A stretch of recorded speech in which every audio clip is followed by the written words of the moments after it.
국가의 산업 경제가 급속히 성장을 하면 여러 가지 부작용이 생기는 것입니다. 애로 부문이 생기는 것입니다. 즉 우리나라에도 지금 그러한 현상이 나타나고 있는 것입니다.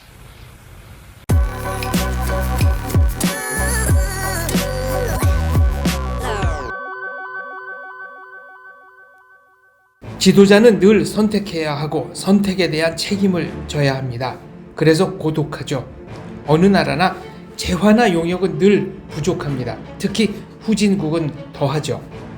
그래서 우선순위를 정해서 일을 해야 합니다. 그런데 우선순위를 정해서 일을 하다 보면 소외받는 지역, 그리고 소외받는다고 느끼는 사람이 나옵니다. 이 세상에 당장 내일 아침 모든 문제가 해결되는 경우는 없습니다. 조금만 참으면 잘 사는 미래가 보이는데 박 대통령은 그걸 보셨고 야당 사람들은 그것을 보지 못했던 것 같습니다. 경부고속도로와 관련해서 자기들이 소외받는다며 끊임없이 박정희 대통령을 흔든 사람들이 있었습니다. 신민당 유진호 총재는 17일 호남 한해지구를 시찰하기 위해 정헌주, 정혜영, 김대중, 김현기 의원 등과 함께 광주에 도착, 김보현 전남지사로부터 한해 상황을 브리핑받고 하순, 보성, 순천, 담양, 나주, 고창 등 한해지구를 둘러봤다. 그는 수자원 관리를 위한 근본적인 방안을 강조하면서 전남 한해 대책을 항구적으로 세우기 위해 69년도 예산에 충분한 재원을 반영해야 한다고 주장하고 경부고속도로 예산을 한해 대책비로 전용하라고 요구했다. 1968년 8월 17일 동아일보. 가장 근본적인 한해 대책은 나라를 잘 살게 만드는 것입니다. 굶는 사람을 없애는 것입니다.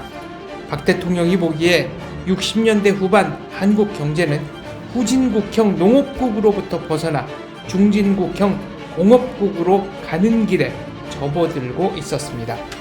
1968년 2월 1일 경부고속도로 기공식 행사에서 박 대통령은 이렇게 말합니다. 지난 수년 동안 우리나라의 산업과 경제는 급속한 성장을 가져왔습니다. 사람의 신체가 커지면 커질수록 이적지 입고 있던 의복이 자기 몸에 잘 맞지 않거나 또는 신고 있던 신발이 적어서 맞지 않는 것과 마찬가지로 국가의 산업 경제가 급속히 성장을 하면 여러 가지 부작용이 생기는 것입니다. 애로 부문이 생기는 것입니다. 즉 우리나라에도 지금 그러한 현상이 나타나고 있는 것입니다. 최근에 전력 문제와 수송 부문에 있어서 우리나라에도 커다란 애로를 가져오게 됐습니다. 과거에는 이만하면 쓰고 남을 것이다 했는 부문이 부족을 가져온다든지 이만하면 충분할 것이다 했는 것이 그거 가지고는 도저히 수요를 충족할 수 없는 그러한 부문이 나타난다 이겁니다.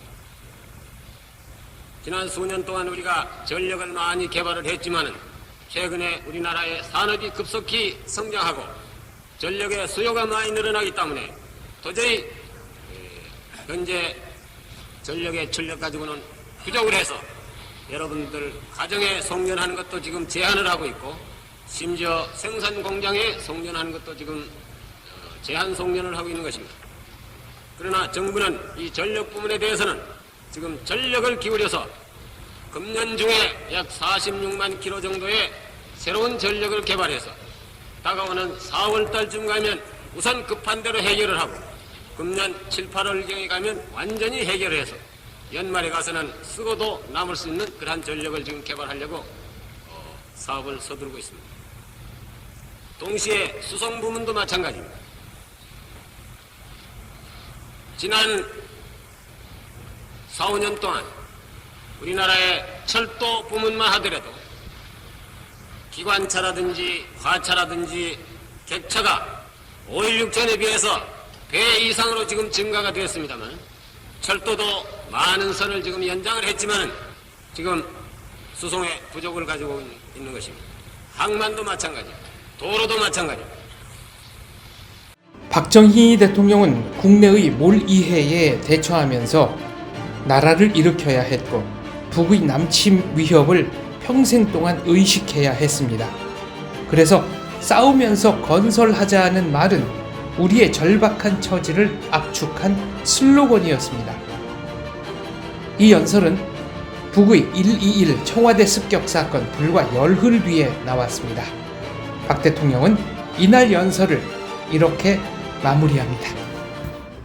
국민 여러분, 앞으로 공산당의 여한 도발 행위가 있더라도 우리는 눈도 까딱하지 않고 우리 모든 국민들이 철통과 같이 단결을 해서 공산당이 하는 도발 행위에 대해서는 즉각적인 반격을 가하고 이들을 경멸을 하고 우리 조국 건설에 우리는 더욱더 굳게 뭉쳐서 건설을 해나가야 되겠습니다. 감사합니다.